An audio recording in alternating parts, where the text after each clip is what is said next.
제21장. 그들이 예루살렘에 가까이 가서 감람산 벳박에 이르렀을 때 예수께서 두 제자를 보내시며 너희는 맞은편 마을로 가라. 그리하면 곧 매인 나귀와 나귀 새끼가 함께 있는 것을 보리니 풀어 내게로 끌고 오라. 만일 누가 무슨 말을 하거든 주가 쓰시겠다 하라. 그리하면 즉시 보내리라. 이는 선지자를 통하여 하신 말씀을 이루려 하심이라. 시온 딸에게 이르기를 내 왕이 내게 임하나니 그는 겸손하여 나귀 곧 멍에 매는 짐승의 새끼를 탔도다 하라. 제자들이 가서 예수께서 명하신 대로 하여 나귀와 나귀 새끼를 끌고 와서 자기들의 겉옷을 그 위에 얹음에 예수께서 그 위에 타시니 무리의 대다수는 그들의 겉옷을 길에 펴고 다른 이들은 나뭇가지를 베어 길에 펴고 앞에서 가고 뒤에서 따르는 무리가 소리 높여 이르되 호산나 다윗의 자손이여 찬송하리로다. 주의 이름으로 오시는 이여 가장 높은 곳에서 호산나. 예수께서 예루살렘에 들어가시니 온 성이 소동하여 이는 누구냐? 갈릴리 나사렛에서 나온 선지자 예수라. 샬롬, 반갑습니다. 오늘도 큐티로 여는 기막힌 하루입니다. 오늘 나눈 말씀은 마태복음 21장 1절과 11절 말씀으로 예루살렘의 입성이라는 제목의 말씀을 나누려고 합니다. 김양진 목사님의 나를 살리는 회개의 내용을 참고하였습니다.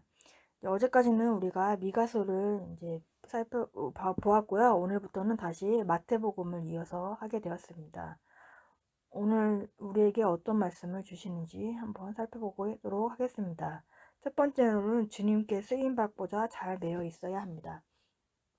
1절에 그들이 예루살렘에 가까이 가서 감람산 벳박에 이르렀을 때에 예수께서 두 제자를 보내시며 라고 하는데요.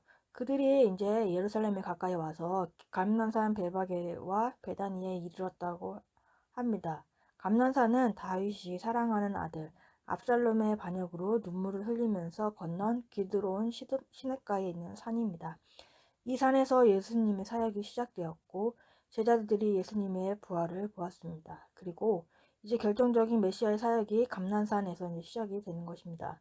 그렇다면 벳박에와 베다니는 어떤 곳이냐면 향유를 주께 붓고 머리털로 주의 발을 닦던 마리아와 마르다 그리고 병든 그의 오라버니 나사로가 사는 곳입니다. 2절에 이르시되 너희는 맞은편 마을로 가라. 그리하면 곧 매인 나귀와 나귀 새끼가 함께 있는 것을 보리니 풀어 내게로 끌고 오라. 예수님이 예루살렘에 입성하면서 이제 나귀 새끼를 가지고 오라고 말을 하고 있습니다. 잘 매여 있는 나귀 새끼를 예수님이 쓰셨듯이 남이 알아주지 않아도 주님께 허락하신 환경에 잘 매여 있으면 주님께서 우리를 사용하여 주십니다. 잘 매여 있는 것이 주님께 쓰임받는 조건이 되는 것입니다. 평범하게 잘 묶여 있는 것이 평범을 넘어 비범한 것입니다. 하나님을 믿는 사람들, 말씀으로 사는 우리는 인생의 때마다 찾아오는 문제를 어떻게 해결하며 나아가야 하는지를 세상에 보여주는 것입니다. 복음과 함께 고난을 받고 십자가를 통과하며 얻은 지혜와 변화된 가치관으로 평범한 삶을 잘 살아내는 것이 비범한 삶이라는 것입니다. 주님이 사용하실 때까지, 주님께 쓰임받을 때까지 주어진 환경에 잘 매여서 평범한 삶을 잘 살아내는 것입니다. 교회 공동체 안에서도 잘 묶여 있는 것이 중요합니다. 3절에 만일 누가 무슨 말을 하거든 주가 쓰시겠다 하라. 그리하면 즉시 보내리라 하시니 라고 합니다. 제자들은 주님께서 쓰시겠다는 말만 하면 됩니다. 말씀을 그대로 믿는 사람은 주님이 쓰십니다. 주님이 쓰시겠다고 하면 어느 누구도 어쩔 수 없는 것이 되는 것입니다. 회사가 부도나고 집이나 회사가 어려운 상황일 때 그 일을 주님이 쓰시는 사건으로 쓰여지게 되는 것입니다. 주님이 쓰시는 사건, 사람이 되어야 되는 것입니다. 저도 신대원에 입학했을 때 이 말씀을 이제 보았습니다. 그동안 주어진 환경에 잘 매여 있었더니 하나님께 쓰시겠다고 했을 때 신대원으로 인도하였다는 생각이 들어 감사했습니다.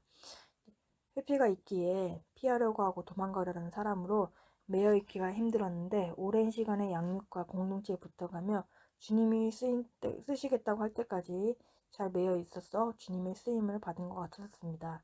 낙이 새끼같이 초라해 보이고 가진 것 없는 저지만 주님의 시간에 때와 맞게 쓰임을 받았다는 생각이 들었습니다. 저에게 있었던 고난의 사건도 주님이 쓰시는 사건으로 다른 사람을 위한 약재료로 사용되기 바랍니다. 어디든 그곳이 있어야 할 곳이고 순종해야 하며 잘 매여서 주님께 쓰임받는 인생이 되기를 원합니다. 우리도 주님이 쓰시면은 짐승의 새끼도 금보다 귀한 것이 됩니다. 왜냐하면은 예수님이 타셨기 때문입니다. 우리 인생에서 쓸모없고 초라해 보이는 어떤 것도 주님께 내어놓으면 귀한 것이 됩니다. 적은 질문은 주님께 쓰임받기 위해 나는 현실에 잘 매여 있습니까? 두 번째는 겸손한 자입니다. 4절과 5절에 이는 선지자를 통하여 하신 말씀을 이루려 하심이라 일렀으되 시온 딸에게 이르기를 내 왕이 내게 임하나니 그는 겸손하여 낙이 곧 멍에 매는 짐승의 새끼를 탓도다 하라 하였느니라. 예수님의 삶은 말씀을 이루는 삶입니다. 하나님은 예수님처럼 말씀을 이루는 겸손한 자를 씁니다. 선지자를 통하여 하신 말씀을 이루려고 하는데요. 스가랴서 9장 9절 시온에 따라 크게 기뻐할지어다 예루살렘에 따라 즐거이 부를지어다 보라 내 왕이 내게 임하시나니 그는 공의로우시며 구원을 베푸시며 겸손하여서 나귀를 타시나니 나귀의 작은 것 곧 나귀 새끼니라. 이 스가랴서의 예언을 성취하여서 언급하였습니다. 예수님은 이제 의로우셔서 다윗의 메시아라는 것을 공개적으로 선언하게 된 것입니다. 스가랴 선지자에게 주신 말씀대로 예수님은 화려하고 위험 있는 마차나 준마가 아니라 멍에를 매는 짐승인 낙의 새끼를 타셨습니다. 이후에 멍에를 매는 나귀는 겸손의 상징이 되었습니다. 이것은 낮아짐과 겸손을 강조하는 것이며 그분이 낙을 타고 입성하신 것은 평화를 상징합니다. 정복하려고 하면은 말을 타고 왔을 것인데 예수님은 실로 왕이지만 민족주의적 의미의 왕은 아닙니다. 그분은 왕이셨지만 자신의 고난을 통해 평화를 가져오시는 왕이었던 것입니다. 마태복음 11장 29절에 나는 마음이 온유하고 겸손하니 나의 멍에를 메고 내게 배우라. 그리하면 너희가 마음의 쉼을 얻으리라. 우리 각자에게는 주어주신 명예를 잘 메고 주님의 말씀을 배울 때 우리도 온유하고 겸손해집니다. 멍에가 있는 것이 겸손의 비결이고 겸손하면 주님이 쓰시는 것입니다. 그러므로 십자가가 축복이 되는 것입니다. 십자가가 곧 우리의 멍에이기 때문입니다. 나귀가 겸손의 상징이 된 것은 멍에에 매였기 때문입니다. 우리는 돈의 멍에, 입시의 멍에, 건강의 멍에에 우리의 코가 깨어 있어도 그 멍에로 인해 우리가 겸손해지고 주님이 쓰시는 인생이 된다면 우리에게 있는 멍에야말로 축복의 통로로 사용되는 것입니다. 8절에 무리의 대다수는 그들의 겉옷을 길에 펴고 다른 이들은 나뭇가지를 베어 길에 펴고라고 합니다. 제자들이 겉옷을 길에서 펴고 나니 백성들도 따라했습니다. 윗사람이 벗으니까 아랫사람도 벗게 되는 것입니다. 내가 깔아드린 겉옷 위로 예수님이 지나가시면은 인생이 해결됩니다. 죽을 것 같은 적용을 하여 예수님이 나를 밟고 지나가시면 해결되는 것입니다. 우리 교회 안에서도 직분자들이 먼저 겉옷을 벗고 겸손한 태도를 보일 때 진실한 나눔이 이루어집니다. 남아프리카의 성자라고 불렸던 앤드류 머레이 목사님이 겸손에 대해서 이렇게 말씀하십니다. 겸손은 은혜를 뿌리내리게 만드는 유일한 토양입니다. 왜냐하면 오직 겸손만이 하나님 앞에서 올바른 태도를 취하여 그분으로 하여금 하나님으로서의 모든 일을 행하도록 허락하기 때문입니다.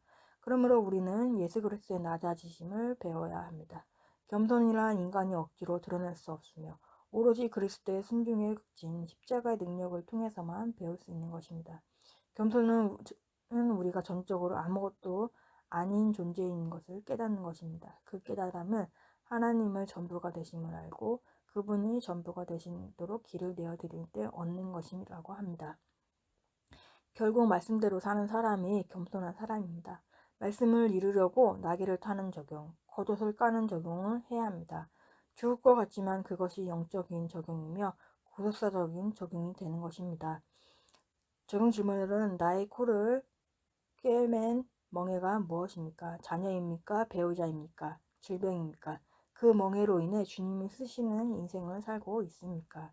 세 번째로는 예수님을 올바로 알아 온전한 회개로 나아가는 것입니다. 9절과 11절에 앞에서 가고 뒤에서 따르는 무리가 소리 높여 이르되 호산나 다윗의 자손이여 찬송하리로다. 주의 이름으로 오시는 이여 가장 높은 곳에서 호산나 하더라. 예수께서 예루살렘으로 들어가시니 온 성이 소동하여 이르되 이는 누구냐 하거늘 무리가 이르되 갈릴리 나사렛에서 나온 선지자 예수라 하니라. 여기서 무리의 수는 결코 적은 수가 아니었습니다. 사람들은 시편 118편 25절 26절의 말씀을 인용하여 찬양을 불렀습니다. 호산나라는 단어가 지금은 구원하소서라는 의미지만 사람들이 그런 식으로 말을 한 건 아닙니다. 주를 찬양하라 혹은 할렐루야 의미로의 표현으로 사용하였습니다. 주의 이름으로 오시는 이여라는 표현은 유월절 전통의 일부로 예루살렘에 순례했던 사람들과 나눴던 인사일 가능성이 있습니다. 사무엘하 7장 12절과 14절에 하나님께서 다윗에게 하신 것을 염두에 두고 하나님을 다윗의 자손이라고 부르고 있습니다. 사람들은 길가에 늘어서서 하나님을 찬양하고 나뭇가지를 흔들며 자신 앞을 지나가는 나귀 새끼를 앞에 겉옷을 던졌습니다. 예수께서는 의도적으로 예언을 성취하고 계신다는 것을 알았기 때문에 그들은 즐겁게 소리 높여 왕 만세라는 의미의 환호를 하고 있었던 것입니다. 예수님께서 나귀 새끼를 타고 예루살렘 성에 들어가실 때 예수님의 제자들과 예수님을 메시아로 알고 따르는 무리는 호산나 다윗의 자손은 이여 찬송하리로다. 주의 이름으로 오시는 이여 가장 높은 곳에 호산나라고 외쳤습니다. 이들의 외침은 예수님이 다윗의 자손으로 오신 메시아며 이제는 예수님이 예루살렘 성에 들어가서 다윗의 왕이 왕국을 세운 것처럼 그런 왕국을 세울 것이라는 기대감의 표현이었습니다. 그러나 나귀 새끼를 타고 예루살렘에 입성하신 예수님의 의도는 달랐습니다. 예수님은 모세와 같은 민족의 해방자 다윗의 왕처럼 이스라엘 민족을 강국으로 만드는 강한 왕을 기대하고 예수님을 향해 호산나라고 외쳤지만 예수님은 하나님의 뜻을 따라 자기 백성을 죄와 어둠의 권세에서 해방시키고 하나님 나라의 백성으로 만들기 위해 스스로 십자가에서 죽으려고 입성하신 것입니다. 예수님은 다윗의 후손이시며 왕이셨지만 이스라엘 나라를 로마 대국에서부터 해방시켜 정치적 자유와 경제적 부를 가져와 줄 그와 같은 세속적인 목적을 달성하는 왕으로 오신 것은 아니었습니다. 이스라엘과 유대를 지배하는 죄와 어둠의 권세가 너무 커서 자신의 죽음이 아니면 하나님 나라 백성들의 회복과 하나님 나라의 건설이 불가능하심을 아시게 자신의 생명을 그 대가로 지불하시기 위해 예루살렘으로 입성하신 것입니다. 여기 있는 무리들은 메시아가 왔다고 환호했는데 이 무리들이 일주일도 못 가서 돌변하여 예수님을 십자가에 못 박으라고 외치고 있습니다. 자신들이 기대했던 메시아로 로마의 압제에서 해방시켜줄 왕이 아니었기 때문입니다. 말씀에 근거하지 않고 자기의 욕심과 야망으로부터 나오는 환호는 금세 비난과 분노로 바뀝니다. 예수님은 나라의 해방이 아니라 죄로부터 구원을 위해 베들레헴으로 나신 분입니다. 참된 구원자이신 예수님을 바로 알아야 기복이 아닌 회개로부터 나아갈 수 있습니다. 예수님을 바로 아는 것이 말씀의 반석 위에 세워진 믿음이 되는 것입니다. 적용 질문은 지금 무엇에 열광하고 환호합니까? 나는 하나님을 바로 알고 있습니까? 말씀을 맺겠습니다. 예루살렘에 입성하여서 주님의 쓰임을 받고자 잘 매여 있어야 합니다. 어떤 환경에서도 주의 영이 풀 때까지는 잘 매여 있다. 주님이 쓰임받는 사람과 우리의 사건이 되기를 바랍니다. 각자에게 주어진 멍에를 잘 메고 주님의 말씀을 배울 때 우리도 온유하고 겸손해집니다. 멍에가 있는 것이 겸손의 비결이고 겸손하면 주님이 쓰십니다. 멍에가 내 코를 깨고 있어도 그 멍에로 인해 우리가 겸손해지고 주님이 쓰시는 인생이 된다면 우리의 멍에라말로 축복의 통로가 됩니다. 욕심과 야망으로부터 나오는 환호를 지르지는 않나요? 내 삶을 변화시켜 줄 거야, 해결해 줄 거야 라는 마음에 환호를 지르고 있나요? 참된 구원자이신 예수님을 바로 알아 기복이 아닌 회개의 말씀으로 나아가야 합니다. 3월 8일 보도선자입니다. 어두운 사연과 상처투성인 가정, 숨을 주워오는 것과 같은 직장과 공동체, 그 삶의 거리에서 나의 생명은 어떤 의미와 가치를 지니고 있습니까?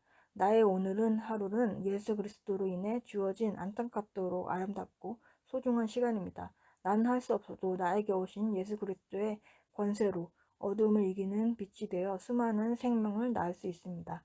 다 같이 기도하겠습니다. 하나님 아버지 감사합니다. 오늘도 말씀을 허락해 주심에 감사합니다. 주어진 환경에 잘 매여서 주님께 쓰임받는 사람이 되길 원합니다. 건강의 멍해가 있지만은 건강의 멍해 때문에 주님께 겸손한 자가 될 수 있었음을 깨닫게 하시심에 감사합니다. 이 건강의 멍해가 주님의 통로로, 축복의 통로로 주님이 쓰시는 인생이 되기를 원합니다. 우리 각자에게 주어진 환경이 있고 사건이 있습니다. 하나님 아버지 주님의 때까지 저희가 잘 매어 있다가 하나님이 원하시는 때에 쓰임받는 저희의 인생이 되기 원합니다. 우리에게 있는 멍해가 있습니다. 그 멍해를 잘 메고 있다가 그 멍해로 인해 우리가 겸손해지고 우리가 주님의 쓰임받는 삶이 되기 원합니다. 참된 구원자이시는 예수님을 바로 알아서 우리의 욕심과 야망의 환호로 기복을 구하는 것이 아니라 회개로 나아가는 삶이 되게 하여 주시옵소서. 오늘도 주님의 말씀으로 살아내는 하루가 되길 원하며 영혼군을 위해서 애통하면서 기도하고 주님의 은혜가 우리의 삶 가운데 온전히 임하길 원합니다. 예수 그리스도의 이름으로 기도합니다. 아멘.